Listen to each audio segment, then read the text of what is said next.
प्रधानमंत्री ने नागपुर में आयोजित भारतीय विज्ञान कांग्रेस को किया संबोधित। कहा, अगले 25 वर्षों में भारत जिस ऊंचाई पर होगा उसमें वैज्ञानिकों की भूमिका महत्वपूर्ण। नक्सलियों के खिलाफ चलाए जा रहे राज्यव्यापी अभियान में पुलिस को बड़ी सफलता। बोकारो से सर्च अभियान के दौरान 3 हार्डकोर नक्सली गिरफ्तार।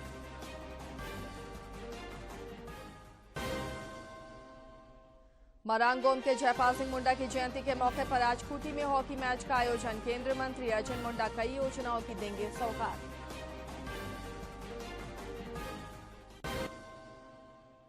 और राज्य में कड़ाके की ठंड से आम जनजीवन के साथ ट्रेन परिचालन पर पड़ा असर। 4 जनवरी तक कोहरा, धुंध और बादल छाए रहने का अनुमान।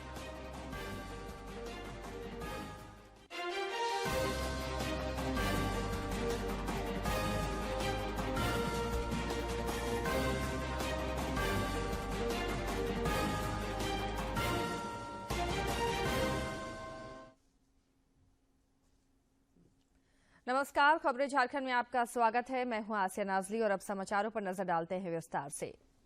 प्रधानमंत्री नरेंद्र मोदी ने वीडियो कॉन्फ्रेंसिंग के माध्यम से नागपुर में आयोजित 5 दिवसीय भारतीय विज्ञान कांग्रेस का उद्घाटन किया। इस दौरान श्री मोदी ने कहा कि अगले 25 वर्षों में भारत जिस ऊंचाई पर होगा उसमें वैज्ञानिकों की भूमिका महत्वपूर्ण होगी। भारत की वैज्ञानिक शक्ति की भूमिका बहुत अहम होगी। साइंस में पैशन के साथ जब देश की सेवा का संकल्प जुड़ जाता है तो नतीजे भी अभूतपूर्व आते हैं। मुझे विश्वास है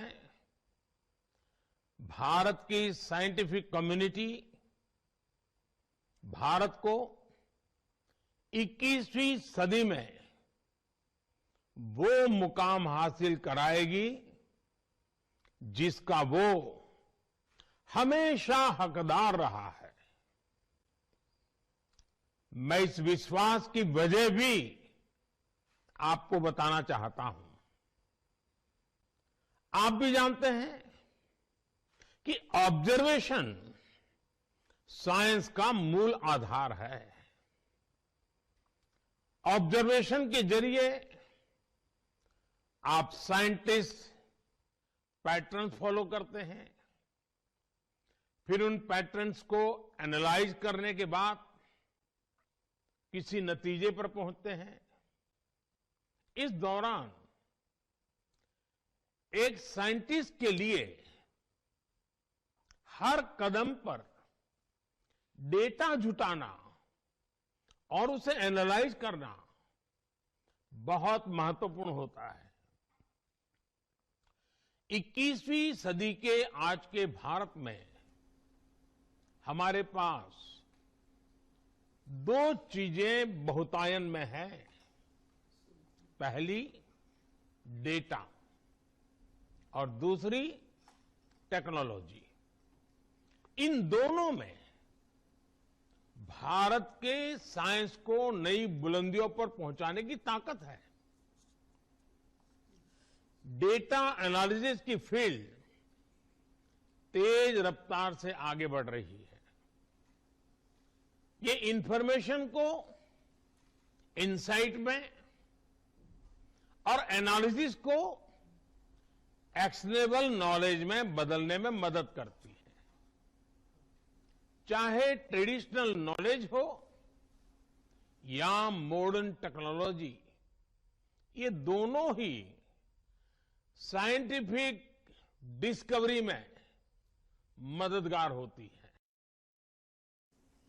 प्रधानमंत्री ने कहा कि देश की सोच सिर्फ ये नहीं है कि हम विज्ञान के माध्यम से महिलाओं को सशक्त करें, बल्कि हमें महिलाओं की भागीदारी से विज्ञान को भी सशक्त बनाना चाहिए। उन्होंने कहा कि आज भारत में मुद्रा योजना के माध्यम से छोटे उद्योगों और व्यवसायों में भागीदारी हो या स्टार्टअप की दुनिया में नेतृत्व, महिलाएं हर जगह अपनी ताकत दिखा रही हैं। हम उसके नतीजे भी देख रहे हैं। साइंस के क्षेत्र में भारत तेजी से वर्ल्ड के टॉप कंट्रीज में शामिल हो रहा है। 2015 तक हम 130 देशों की ग्लोबल इनोवेशन इंडेक्स में 81 नंबर पर थे, लेकिन 2022 में हम छलांग लगा करके 40वें नंबर पर पहुंच गए हैं। आज भारत पीएचडीज के मामले में दुनिया में टॉप 3 देशों में है। आज भारत स्टार्टअप इकोसिस्टम के मामले में दुनिया के टॉप 3 देशों में है। केंद्रीय स्वास्थ्य मंत्री डॉक्टर मनसुख मांडविया ने कल नई दिल्ली के इंदिरा गांधी अंतर्राष्ट्रीय हवाई अड्डे का दौरा किया। इस दौरान डॉक्टर मांडविया ने यात्री सुविधाओं और आरटी-पीसीआर जांच की समीक्षा भी की।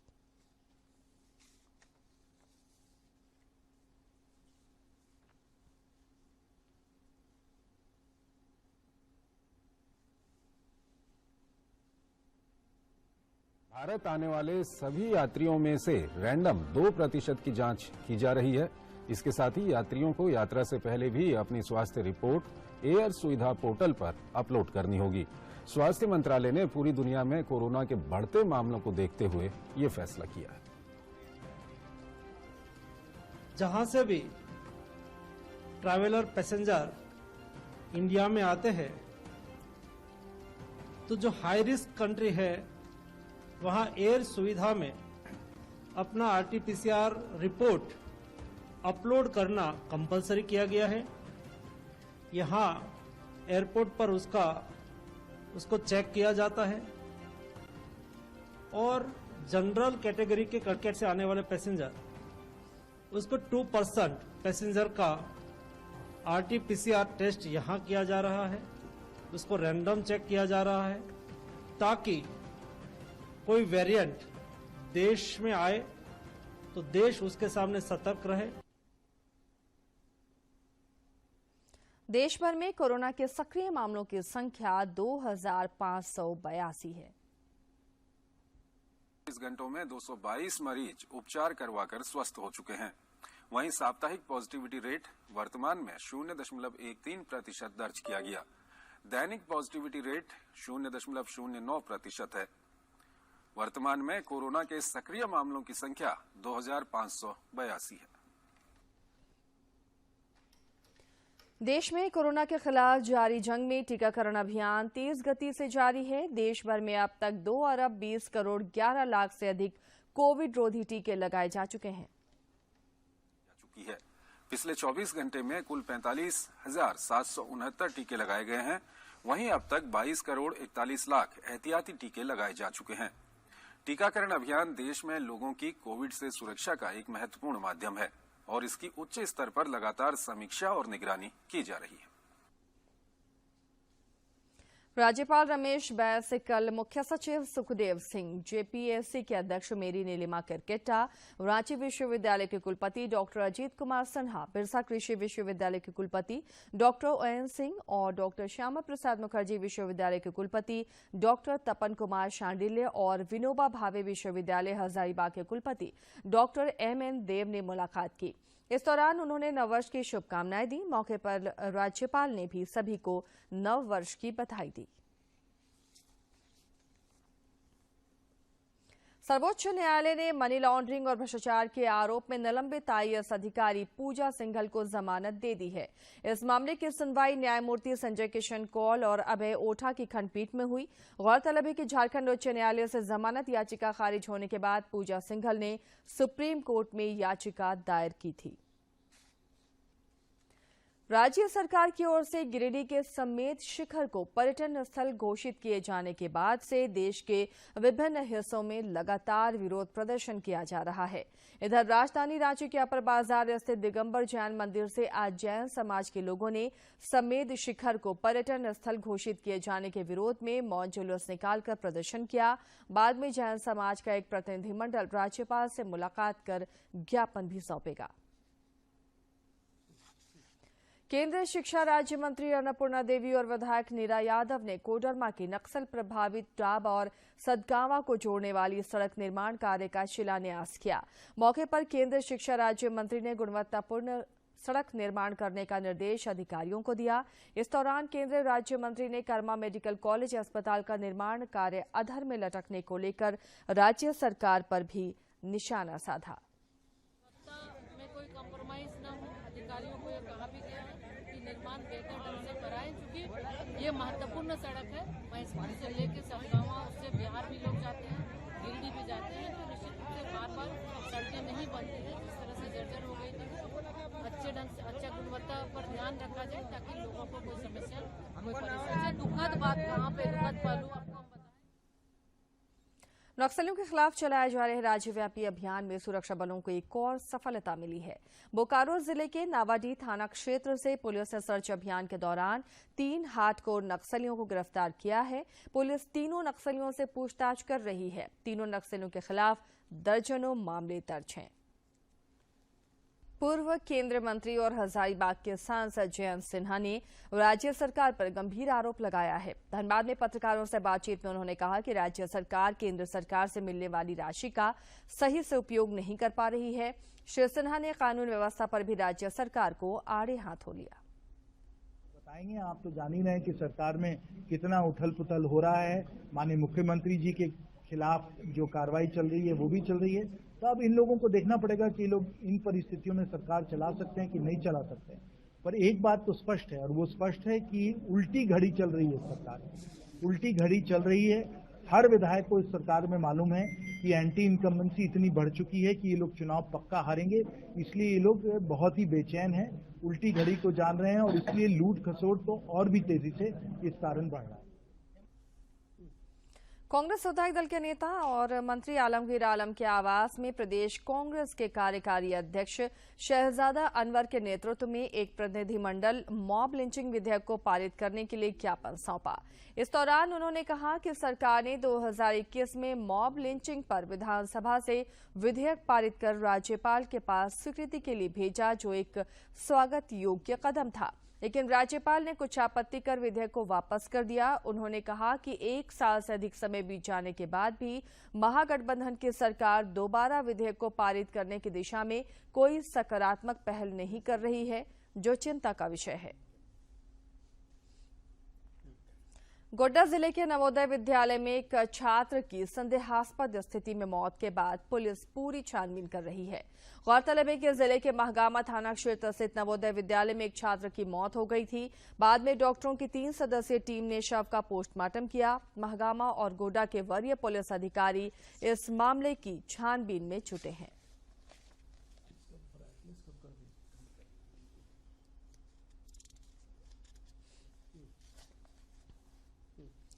मरांग गोम के जयपाल सिंह मुंडा की आज जयंती है। इस अवसर पर खूंटी जिले में हॉकी मैच का आयोजन किया जाएगा।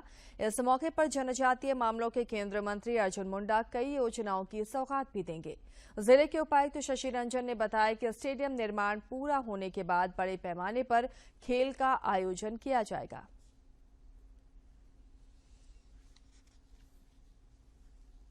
जयपाल सिंह मुंडा जी की जयंती है, तो टकरा गांव हम लोग विजिट किए थे। जो इनिशियल प्रिपरेशन होना चाहिए उसको हम लोगों ने देख लिया, और वहाँ पे कल टूर्नामेंट, हॉकी टूर्नामेंट भी है जहाँ पे लोग पार्टिसिपेट करेंगे। चूँकि इस वर्ष नहीं, लेकिन नेक्स्ट ईयर से हम लोग प्लान कर रहे हैं कि एक स्पोर्ट्स मीट भी हम 3 जनवरी को वहाँ पे कराएं, जो लार्ज स्केल पे स्पोर्ट्स मीट हो।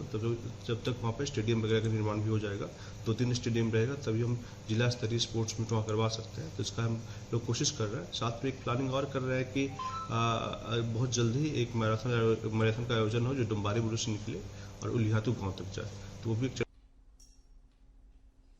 राजधानी रांची सहित राज्य भर में कड़ाके की ठंड पड़ रही है। राजधानी रांची स्थित मौसम विज्ञान केंद्र ने आगामी 4 जनवरी तक कोहरा और धुंध बने रहने का अनुमान लगाया है। साथ ही साथ 4 जनवरी तक आसमान में आंशिक रूप से बादल भी छाए रहेंगे। 5 और 6 जनवरी को आसमान साफ रहेगा। मौसम वैज्ञानिकों के अनुसार पश्चिमी विक्षोभ से आने वाली बर्फीली हवा के कारण ठंड में इजाफा हुआ है।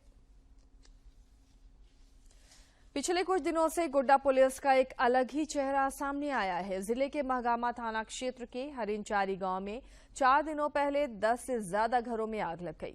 प्रभावित लोग इतने लाचार थे कि वे सामान निकालने और आपस में मदद करने में भी असमर्थ थे।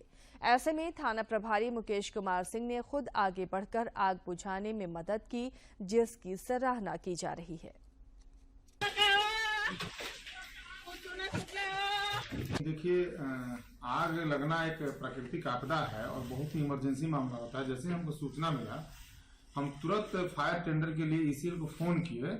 तो ईसीएल में ओसीपी में रहता है गाड़ी, तो उसमें आने में 15 से 20 मिनट का समय लगता है, जो ट्रैफिक का समय है। लेकिन इसके पहले थाना से मेरा नजदीक था, हम तुरंत चले गए और उस समय हम इंतजार नहीं कर सकते थे। राजधानी रांची के मोरहाबादी मैदान में आयोजित राष्ट्रीय खादी एवं सरस महोत्सव में अब तक 1 करोड़ से अधिक की खरीदारी हो चुकी है। राज्य खादी एवं ग्रामोद्योग बोर्ड के सीईओ राखाल चंद्र बेसरा ने पत्रकारों को बताया कि लोग खादी के उत्पादों को पसंद कर रहे हैं। महोत्सव में हर दिन सांस्कृतिक कार्यक्रमों का भी आयोजन किया जा रहा है, जिसका लोग भरपूर मनोरंजन कर रहे हैं।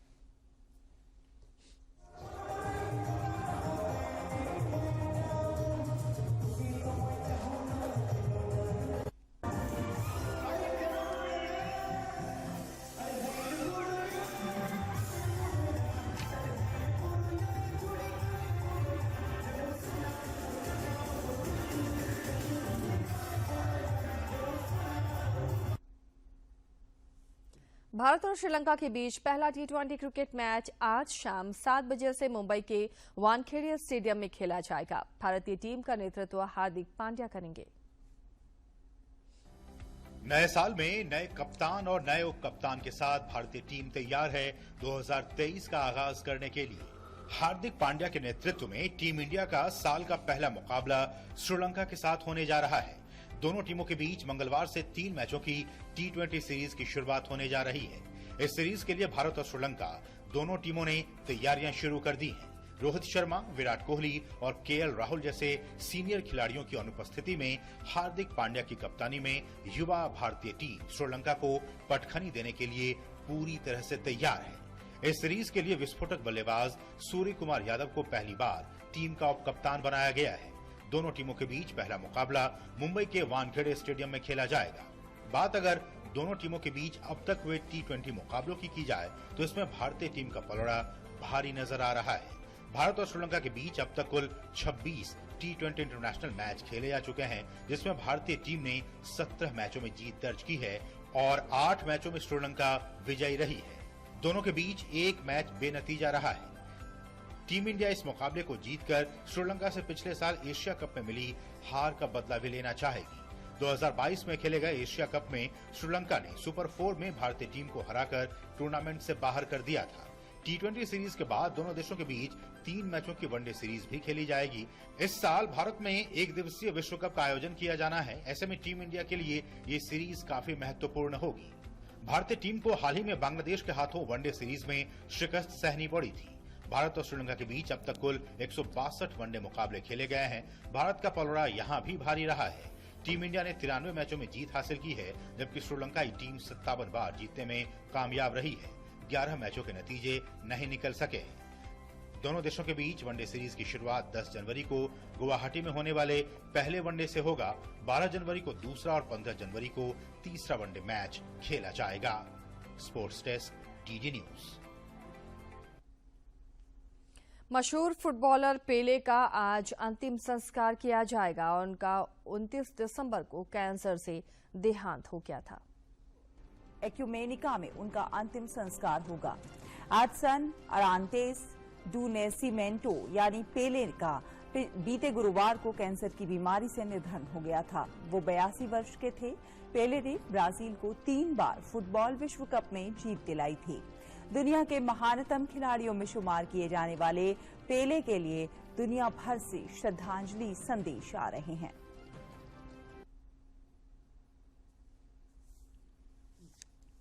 और हेरिटेज वॉक के आज के सेगमेंट में हम आपको सफर कराते हैं जम्मू कश्मीर के गुलमर्ग का।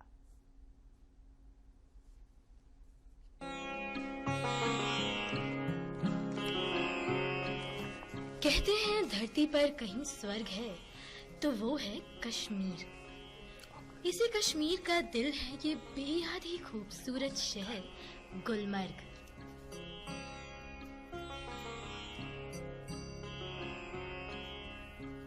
गुलमर्ग को भारत के खास हिल स्टेशनों में से एक माना जाता है।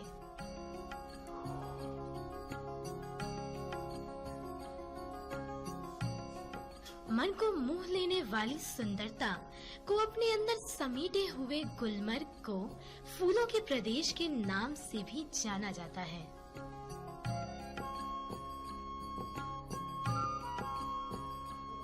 गुलमर्ग जम्मू कश्मीर के बारामूला जिले में स्थित है। अगर इतिहास के पन्नों में झांक कर देखें तो गुलमर्ग की स्थापना का श्रेय अंग्रेजों को जाता है, जिन्होंने साल 1927 में इस हिल स्टेशन की स्थापना की थी।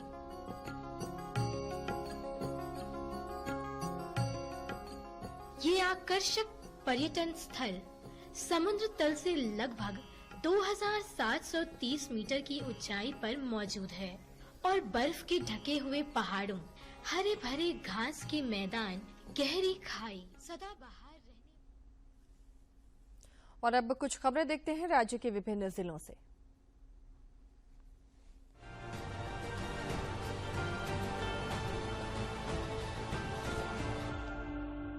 कोडरमा जिले के रजौली थाना क्षेत्र के काराखूट घाटी के पास एक अनियंत्रित ट्रक द्वारा धक्का मार दिए जाने से बाइक सवार की घटनास्थल पर ही मौत हो गई। इस घटना में बाइक पर सवार एक अन्य युवक गंभीर रूप से घायल हो गया।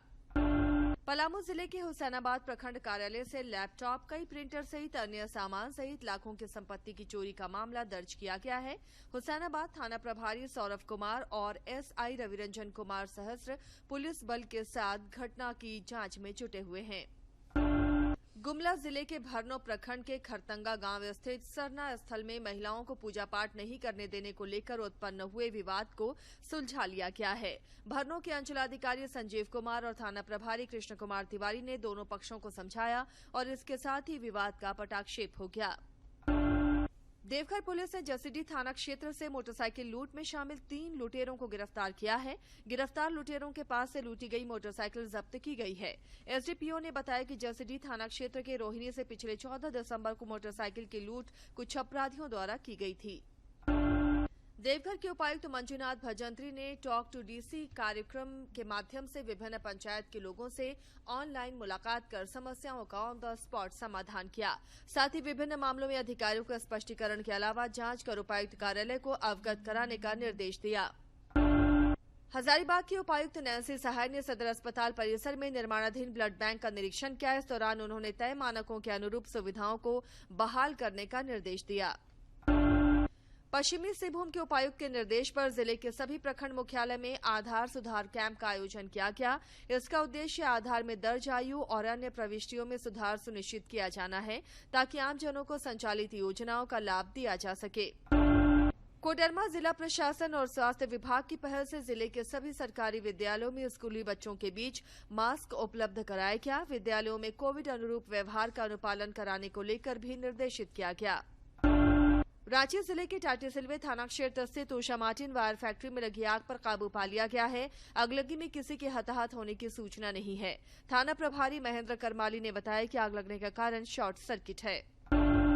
कोडरमा जिले के झुमरी तलैया में श्री श्याम महिला मंडल और श्याम प्रेमी की ओर से निशान यात्रा सहताली कीर्तन का आयोजन किया गया।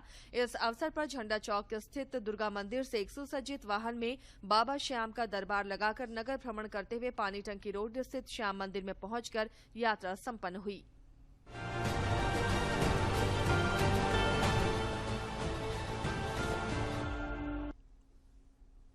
इस बुलेटिन में फिलहाल इतना ही, लेकिन चलते चलते नजर डालते हैं एक बार फिर से सुर्खियों पर।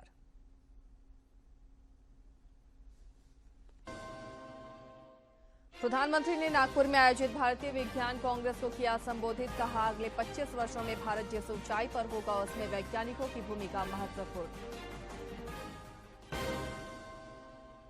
नक्सलियों के खिलाफ चलाए जा रहे राज्यव्यापी अभियान में पुलिस को बड़ी सफलता। बोकारो से सर्च अभियान के दौरान 3 हार्डकोर नक्सली गिरफ्तार।